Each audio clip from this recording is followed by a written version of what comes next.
69절에서 75절입니다.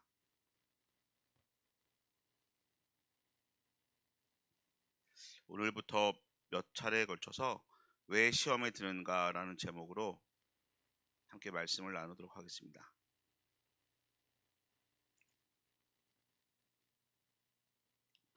69절부터 75절까지 저와 여러분들이 함께 교독하도록 하겠습니다.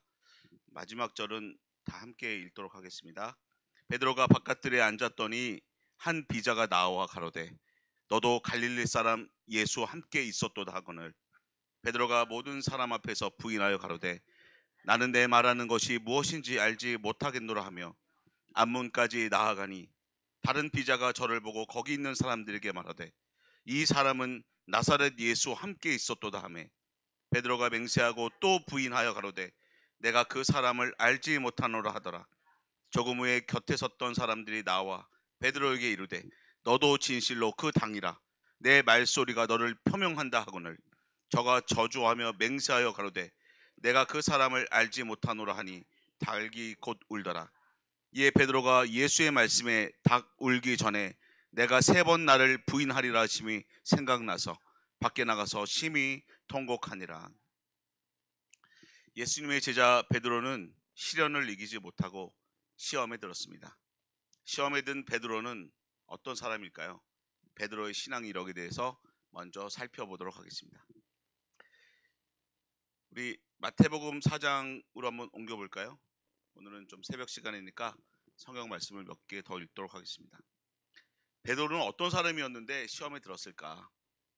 예수님께서 비로소 천국 복음을 전파하시고 나서 갈릴리 해변에서 부르셨던 제자가 바로 베드로였습니다. 베드로는 예수님의 수제자였습니다. 마태복음 4장 18절에 보면 갈릴리 해변에 다니시다가 두 형제 곧 베드로라는 시몬과 그 형제 안드레가 바다에 금을 던지는 것을 보시니 저희는 어부라 말씀하시되 나를 따라오너라 내가 너희로 사람을 낚는 어부가 되게 하리라 하시니 저희가 곧 그물을 버려두고 예수를 쫓으니라. 앞절에 보면 비로소 천국 복음을 전파하신 예수님께서 가장 먼저 부르셨던 제자가 베드로였습니다. 그런 베드로가 시험에 들었던 것이죠.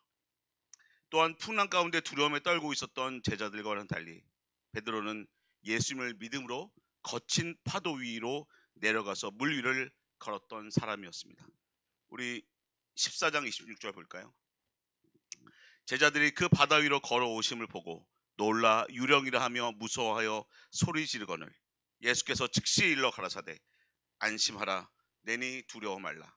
베드로가 대답하여 가로되 주여 만일 주시어든 나를 명하사 물 위로 오라 하소서 한데 오라 하시니 베드로가 배에서 내려 물 위로 걸어서 예수께로 가되라고 되어 있습니다. 글로 써 있으니까 우리가 실감을 못해서 그렇지 배가 거의 뒤집힐 정도의 큰 파도가 있는, 그리고 그 파도에 빠지면은 바로 죽을 것을 알고 있었던 어부는 그 어부 베드로가 물 위로 발을 내딛는다는 것은 사실은 한계를 초월한 믿음이었습니다. 갈릴리에서 어부로 평생을 살았던 베드로였기에 파도가 몰아치는 바다에서 스스로의 힘으로는 빠져나올 수 없다는 것을 너무나 잘 알고 있었던 베드로죠. 배에서 내려 물 위로 발을 내딛는 것은 스스로의 한계를 뛰어넘는 엄청난 믿음에서 나온 행동이었습니다. 바로 이러한 엄청난 믿음을 소유한 베드로가 시험에 들었던 것입니다. 뿐만 아니라 베드로는 예수님이 어떤 분이신지 알아보고 신앙 고백을 너무나 기가 막히게 했던 제자였습니다. 마태복음 16장 16절입니다. 시몬 베드로가 대답하여 가로되 주는 그리스도시요 살아계신 하나님의 아들이시니이다. 예수께서 대답하여 가라사대 바요나 시몬아 내가 복이 있도다. 이를 내게 알게 한 이는 혈육이 아니요 하늘에 계신 내 아버지시라. 또 내가 내게 이르노니 너는 베드로라 내가 이 반석 위에 내 교회를 세우리니 음부의 권세가 이기지 못하리라. 내가 천국 열쇠를 내게 주리니 내가 땅에서 무엇이든지 매면 하늘에서도 매일 것이요 내가 땅에서 무엇이든지 풀면 하늘에서도 풀리리라 하시고 라고 되어 있습니다.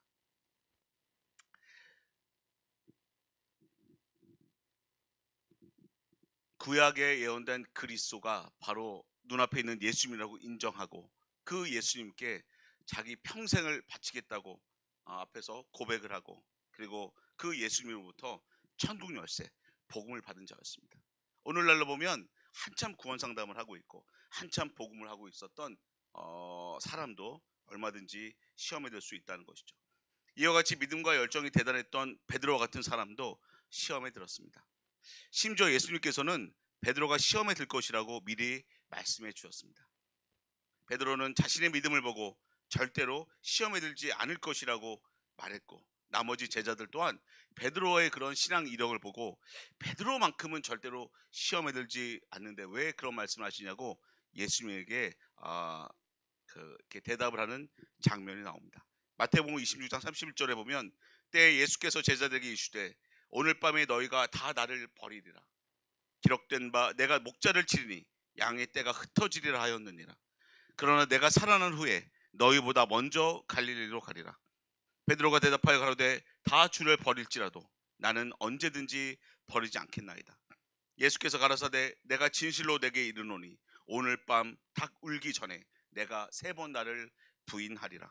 베드로가 가로되 내가 주와 함께 죽을지언정 주를 부인하지 않겠나이다고 모든 제자도 이와 같이 말하니라 라고 되어 있습니다. 그러므로 우리는 믿음의 사람도 그리고 나도 시험에 들 수 있다는 사실을 알아야겠습니다.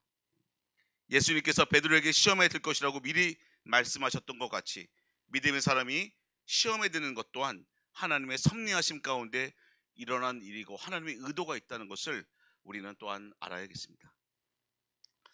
그렇다면 베드로에게 찾아온 고난과 시련은 어떤 의미였을까요? 베드로에게 찾아온 고난과 시련을 통해서 예수님께서 어떤 믿음을 갖기를 원하셨을까요? 이를 알기 위해서 우리는 베드로가 어떤 사람인지 그 배경을 한번 살펴봐야겠습니다. 예수님을 만나기 전 베드로는 열심당원이었습니다.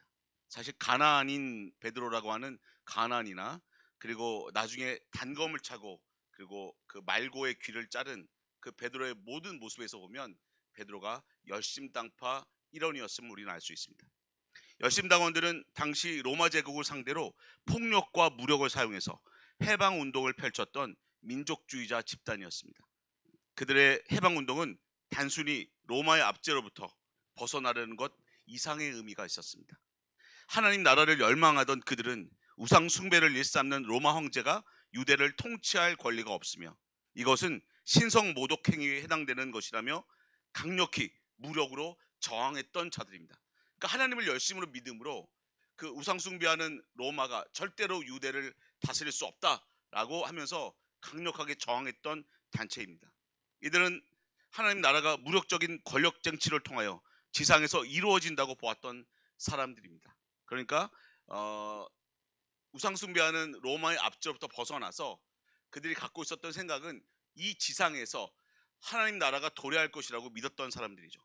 이러한 관점에서 예수님을 쫓았던 대표적인 인물들이 바로 가룟 유다와 시몬 베드로였습니다. 이들은 예수님께서 말씀하신 천국, 그러니까 종말론적 하나님 나라를 이해할 수 없었습니다. 이 세상은 죄로 인해 다 없어질 것이고 예수 믿는 나를 따르는 자는 영원한 천국에 가게 된다는 종말론적 하나님 나라를 도대체 이해할 수가 없었습니다. 수많은 표적을 보여주신 예수님은 구약의 그리스도인임을 확신하고 예수님을 중심으로 로마의 정치적 압제에서 해방되어서 세상에서 하나님 나라를 세우기를 열망했던 사람들이었습니다. 그래서 예수님께서 고난을 받고 죽임을 당하여 부활할 것을 제자들에게 직접적으로 알려주었을 때 베드로는 이를 만류하였던 것입니다. 예수님께서는 가룟 유다와 베드로가 생각했던 정치적인 유대 왕국의 회복이 아니라는 것을 단호하게 표명하면서 사단아 물러가라 라고 베드로에게 얘기하기도 했습니다. 마태복음 10장 21절에 보면 이렇게 말씀하고 있습니다. 이때로부터 예수 그리스도께서 자기가 예루살렘에 올라가 장로들과 대제사장들과 서기관들에게 많은 고난을 받고 죽임을 당하고 제3일에 살아날 것을 제자들에게 비로소 가르치시니 베드로가 예수를 붙들고 가나에 가로되 주여 그리 마옵소서 이 일이 결코 주에게 미치지 아니하리이다 라고 말하고 있습니다. 예수께서 돌이키시며 베드로에게 이르시되 사단아 내 뒤로 물러가라 너는 나를 넘어지게 하는 자로다 내가 하나님의 일을 생각지 아니하고 도리어 사람의 일을 생각하는도다 하시고 라고 강력하게 베드로가 갖고 있는 잘못된 신념을 꾸짖고 계십니다. 결국 자신들이 가지고 있던 신념 때문에 가룟 유다는 예수님을 배반하고 베드로 또한 예수님을 3번이나 저주했던 것입니다. 그리고 모든 것을 체념한 채 제자들을 선동하여 고향으로 돌아갔던 사람이 바로 베드로인 것이죠. 열심당원으로 정치적 유대 왕국의 회복을 꿈꾸었던 그들에게는 예수님의 십자가 사건이 크나큰 고난과 시련이었던 것입니다. 잘못된 믿음과 자기 신념으로 비롯된 고난과 시련이었고, 이를 통해 시험이 찾아온 것입니다. 그러니까 하나님 뜻과는 전혀 맞지 않는 자기 생각으로부터 비롯된 고난과 시련을 베드로가 당했고, 그 고난과 시련 때문에 결국 시험에 들게 된 것입니다. 예수님께서는 이러한 시험을 통해서 잘못된 믿음을 올바른 믿음으로 바꾸고 자기 신념을 버리고 구약 성경에 나타난 하나님의 뜻이 무엇인지 올바로 알기를 원하셨던 것입니다. 결국 베드로는 고난과 시련을 통해 시험을 당하였지만 이를 통해 자기 신념을 하나하나 버리기 시작했고, 부활하신 예수님을 통해 예수님께서 세상에 오신 목적과 자신이 해야 할 일이 무엇인지 또한 알기 시작했고, 결정적으로 예수님께서 말씀하신 대로 마가의 다락방에서 기도할 때 약속하신 성령께서 역사하심으로 구약 성경에 나타난 하나님의 나라에 대해서, 그리고 예수님의 십자가 구속에 대해서 올바른 믿음과 하나님의 뜻을 분별하고 그 뜻을 이루는 복된 삶을 살게 된 것입니다. 이와 같이 하나님의 백성들에게 찾아오는 고난과 시련을 통해 올바른 믿음을 갖게 해주시고 자기 신념을 버리고 하나님의 뜻을 알게 하기를 하나님께서는 원하시는 것입니다. 우리 주변에 시험에 든 자가 있을까요? 부활주의를 맞이하고 그리고 세례식으로 온 교회가 잔치 그리고 놀라운 감격 가운데 있을 때, 그리고 담임 목사님을 사랑하는 마음으로 많은 성도들이 그 구제헌금을 낼 때 시험에 든 많은 사람들이 여러 명 있을 것입니다. 우리는 그들을 비난하거나 책망하거나 정죄하거나 어쩌면 저렇게 시험 들 수 있어 라고 얘기하는 것이 아니라, 그들 가운데 역사하시는 하나님께서 올바른 믿음을 갖게 하시고 그들이 갖고 있는 어떠한 신념이나 자기 생각을 그 기회에 버릴 수 있도록 하는 하나님의 뜻임을 바로 알고 그들을 위해서 우리 기도하고 그리고 함께 이 기쁜 복음의 잔치에 참여할 수 있도록 또한 이 새벽에 기도해야겠습니다. 우리 함께 기도하겠습니다. 사랑과 은혜가 풍성하신 하나님 아버지, 새벽에 함께 말씀을 듣고 기도할 수 있도록 상황과 환경을 허락해 주심에 감사를 드립니다. 하나님의 백성에게도 믿음의 사람에게도 고난과 시련이 찾아올 수 있으며 이를 통해 시험이 올 수 있다는 사실을 알게 하여 주심에 감사를 드립니다. 시험을 통해 올바른 믿음을 갖게 하고 하나님의 뜻을 분별할 수 있는 과정임을 바로 알고, 시험에 든 지체가 있다면 기도로 돕고 또한 위로와 격려의 교제를 통해 시험의 때를 지혜롭게 나올 수 있도록 돕는 성산의 지체들이 되게 하여 주시옵소서. 이 모든 말씀 우리 구주 예수 그리스도의 이름 받들어 기도드렸습니다. 아멘. 계속해서 담임 목사님과 교회를 위해서 기도해 주시고 교회 안에 있는 환우들과 어려움을 처한 여러 형제들과 가정들을 위해서 기도해 주시고 각자 기도 제목을 위해서 기도하는 시간을 갖도록 하겠습니다.